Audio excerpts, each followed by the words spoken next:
আসসালামু আলাইকুম। ইসরায়েলের উত্তরাঞ্চলে রোববার ড্রোন হামলা চালিয়েছে ইরান সমর্থিত লেবাননের সশস্ত্র গোষ্ঠী হিজবুল্লাহ।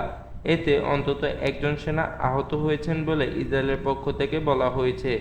খবর আল জাজিরা ও টাইমস অফ ইসরায়েলের।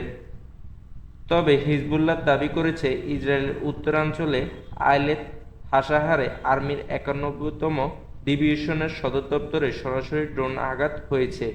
এতে অনেকে হতাহত হয়েছে। বার্তা আদান-প্রদানের মাধ্যম টেলিগ্রামে এক বিবৃতিতে হিজবুল্লাহ জানিয়েছে, লেবাননের বেকা জেলা আল খায়রা শহরে শত্রুপক্ষ ইসরায়েলের হত্যাকাণ্ডের জবাবে এই পাল্টা হামলা। বেকা শহরে শনিবার ইসরায়েলি হামলায় একজন লেবানিজ নিহত হয়।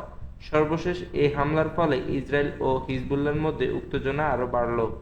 ইসরায়েলের সামরিক বাহিনী এবং স্থানীয় কর্তৃপক্ষ বলছে, রোববার সকালে লেবানন থেকে বিস্ফোরক বোঝাই লাদেন ড্রোন ছোড়া হয়।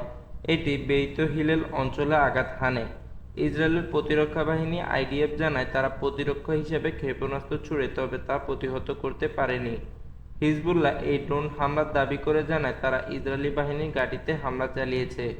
প্রথম হামলার কয়েক ঘন্টা পর ইসরায়েলের আকাশে ফের ড্রোন হামলা চালায়, তবে এটি প্রতিহত করার দাবি করেছে ইসরায়েল।